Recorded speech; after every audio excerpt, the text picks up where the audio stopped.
হত্যা কৰা বিপুল মল্লিকৰ এনকাউন্টাৰৰ দাবী কৰিছে, ফাঁসিৰ দাবী কৰিছে আৰু যাৱজ্জীৱন কাৰাদণ্ডৰ দাবী কৰি এতিয়া প্ৰতিবাদ সাব্যস্ত কৰা হৈছে। ক্ষেত্ৰী থানা ঘেৰাও কৰিছে। এগৰাকী যুৱতীক নিখংসভাৱে হত্যা কৰিছিলে, প্ৰেমিকাক নিখংসভাৱে হত্যা কৰিছিলে বিপুল মল্লিকে। আনৰ লগত প্ৰেমৰ সম্পৰ্ক থকাৰ সন্দেহতে প্ৰেমিকাক নিখংসভাৱে হত্যা কৰিছিলে আৰু প্ৰেমিকাক হত্যা কৰিও কোনো অনুশোচনা নাছিলে বিপুল মল্লিকৰ। লৈ আহিছো সবিশেষ খবৰ।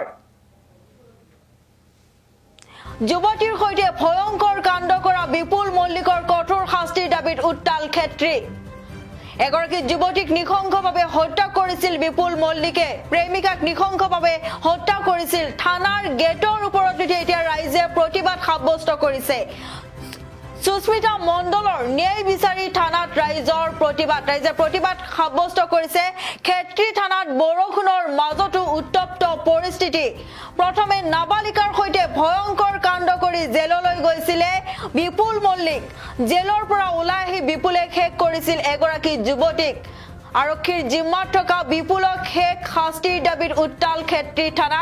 এগৰাকী যুৱতীক নিখংসভাৱে হত্যা কৰিছিলে, যুৱতীৰ সৈতে ভয়ংকৰ কাণ্ডৰ কৰা বিপুল মল্লিকক এতিয়া এনকাউন্টাৰ, ফাঁসি নাইবা যাৱজ্জীৱন কাৰাদণ্ড দিয়াৰ দাবী কৰিছে স্থানীয় ৰাইজে। আমি দেখুৱাই আছো সেই দৃশ্য, কিদৰে প্ৰতিবাদ সাব্যস্ত কৰিছে। এয়া হৈছে বিপুল মল্লিক, প্ৰেমিকাক নিখংসভাৱে হত্যা কৰিছিলে, প্ৰেমিকাক নিখংসভাৱে হত্যা কৰিও কোনো অনুশোচনা নাছিলে। প্ৰেমিকাৰ আনৰ লগত সম্পৰ্ক থকা সন্দেহতে নিখংসভাৱে হত্যা কৰিছিলে বিপুল মল্লিকে আৰু জেলৰ পৰা এতিয়া বৰ্তমান কাৰাগাৰত আছে, থানাত আছে আৰু থানা ঘেৰাও কৰিছে। এয়া ক্ষেত্ৰী থানাত এইদৰে প্ৰতিবাদ সাব্যস্ত কৰিছে। যাৱজ্জীৱন কাৰাদণ্ড দিয়াটো বিচাৰিছে, ফাঁসি দিয়াটো বিচাৰিছে, নাইবা এনকাউন্টাৰ কৰা বিচাৰিছে ৰাইজে। এগৰাকী যুৱতীক নিখংসভাৱে হত্যা কৰিছিলে বিপুল মল্লিকে। সুস্মিতা মণ্ডলৰ ন্যায় বিচাৰি থানাত ৰাইজৰ প্ৰতিবাদ। ক্ষেত্ৰী থানাত বৰষুণৰ মাজতো উত্তপ্ত পৰিস্থিতিৰ সৃষ্টি হৈছে। এইদৰে সুস্মিতা মণ্ডলৰ ন্যায় বিচাৰি ওলাই আহিছে গাঁৱৰ ৰাইজ। ক্ষেত্ৰী থানাত উত্তপ্ত পৰিস্থিতিৰ সৃষ্টি হৈছে।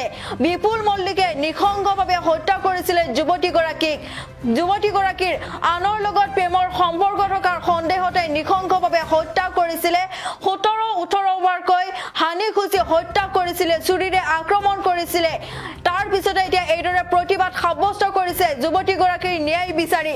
সুস্মিতা মণ্ডলৰ ন্যায় বিচাৰি প্ৰতিবাদ সাব্যস্ত কৰিছে। আৰক্ষীয়ে আটক কৰিছিল ঘটনাৰে জড়িত বিপুল মল্লিকক আৰু বিপুল মল্লিকক এতিয়া উচিত শাস্তি দিয়াৰ দাবীত এইদৰে ৰাইজে প্ৰতিবাদ সাব্যস্ত কৰিছে। যুৱতীৰ সৈতে ভয়ংকৰ কাণ্ড কৰি শেষ কৰা বিপুল মল্লিকৰ কঠোৰ শাস্তিৰ দাবীত উত্তাল ক্ষেত্ৰী। প্ৰথমে নাবালিকাৰ সৈতে ভয়ংকৰ কাণ্ড কৰি জেললৈ গৈছিলে আৰু জেলৰ পৰা ওলাই আহি বিপুলে শেষ কৰিছিলে এগৰাকী যুৱতীৰ জীৱন আৰু আৰক্ষীৰ জিম্মাত থকা বিপুলক শেষ শাস্তিৰ দাবীত এইদৰে এতিয়া উত্তাল হৈ পৰিছে ক্ষেত্ৰী থানা। আৰক্ষীৰ জিম্মাত আছে বিপুল আৰু বিপুলক এতিয়া এনকাউন্টাৰ, ফাঁসি নাইবা যাৱজ্জীৱন কাৰাদণ্ড দিয়াৰ দাবীত এইদৰে প্ৰতিবাদ সাব্যস্ত কৰিছে। সুস্মিতা মণ্ডলৰ ন্যায় বিচাৰি এইদৰে প্ৰতিবাদ সাব্যস্ত কৰিছে। ক্ষেত্ৰী থানাত এতিয়া উত্তপ্ত হৈ পৰিছে পৰিস্থিতি। এইদৰে গেটত উঠি এনেদৰে প্ৰতিবাদ সাব্যস্ত কৰিছে। ফাঁসি, এনকাউন্টাৰ নাইবা যাৱজ্জীৱন কাৰাদণ্ড দিব লাগে বিপুল মল্লিকক। এইদৰে এই দাবীতে এতিয়া এইদৰে ওলাই আহিছে সুস্মিতা মণ্ডলৰ গাঁৱৰ ৰাইজ।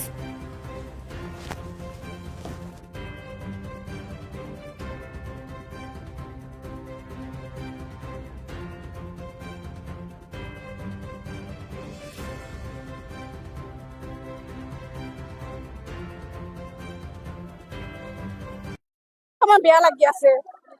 তাৰপিছত মোৰ ভণ্টি নাই, এনেকুৱা মাৰিছে। তাৰপিছত ল'ৰা মাকটোৱে কৈ আছে এনেকুৱা কাম কি কৰিছে, লৈ কেনে আৰু বাহিৰা ডাঙৰ ডাঙৰ কথা কৈ থাকে। নহয় এনেকে আমি কৰা নাই, ল'ৰাটোৱে কৰিছে। ল'ৰাটো অকলেতো কৰা নাই নহয়, এইটোৰ লগত জড়িত আছে নহয়। এইটো আমি মণ্ডলক ক'ব খুজিছো। হয় ছাৰ, মই ছোৱালী খুৰী হয়। মই কৈ লওঁ।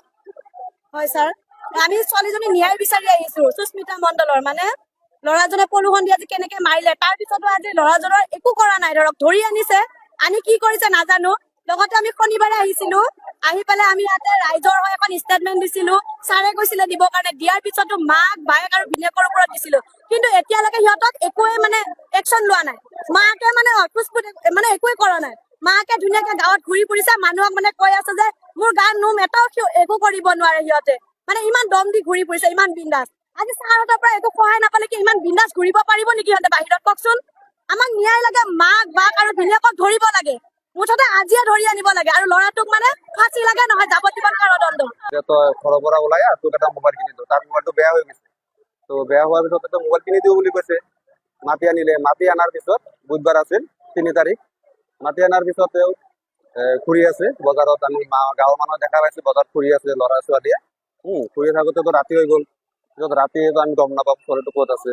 আমি ল'ৰা মাকক ফোন মাৰিছো যে ছোৱালীটো ক'ত আছে, কৈছে যে সিহঁতৰ ডাঙৰ ছোৱালী ঘৰত আছে বুলি কৈছে। এনেকুৱা ডাঙৰ ছোৱালী ঘৰত আছে। তো আমি কৈছো ঠিক আছে তেতিয়াহ'লে, আছে যদি সিহঁতৰ ডাঙৰ ছোৱালী ঘৰত। তো দুপৰীয়া ফোন মাৰি কয় কি ল'ৰাৰ মাকে যে ল'ৰাও খুজি পোৱা নাই, ছোৱালীটোও খুজি পোৱা নাই। এনেকুৱা কোৱাৰ পিছত আমি খোজ খবৰ কৰি আছো, ক'তো পোৱা নাই।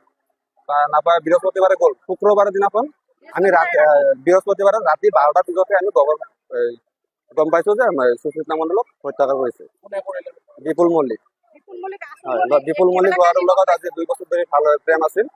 তেওঁ মাতি আনি এনেকুৱা কাম কৰিছে।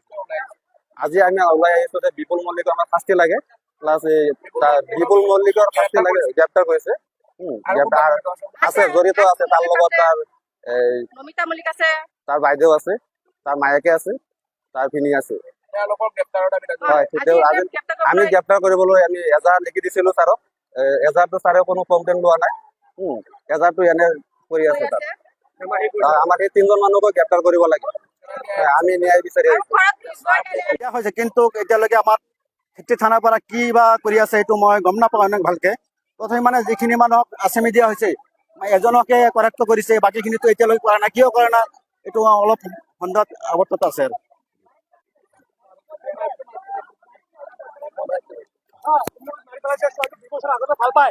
ভাল পোৱাৰ পিছত এখেতে আকৌ মোবাইল দিম নতুন দি প্ৰবঞ্চনা কৰি আনি ৰাতি মাৰি পেলাইছে। মাৰি পেলোৱাৰ পিছতো আমি গম পোৱা নাই, ৰাতি 10টাত গম পাইছো। গামবুঢ়া কৈছে চিনি নাপাওঁ, সি নিউজত দিছে।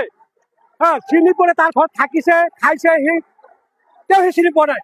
বাৰু আমি তাক চিনাক্ত কৰিছো, তথাপিতো সি হেৰি কৰা নাই। তাৰপিছত আমি আহিছো, চিনাক্ত কৰাৰ পিছত আমি কৈছো কেছ কৰিছো। কেছ কৰাৰ পিছত কৈছো যে মায়েক তাত বায়েক ভিনি আছিল।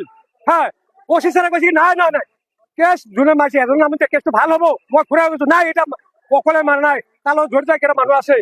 সেই কেইটা মানুহক আমি পিছদিনাখনতে ৰাইজে এজাহাৰ দি দিছে। তেওঁ এতিয়া ৰাস্তাত নাই নাই, ল'ৰাৰ মায়েক আছে, ল'ৰাৰ বায়েক আছে, ল'ৰাৰ ভিনি আছে।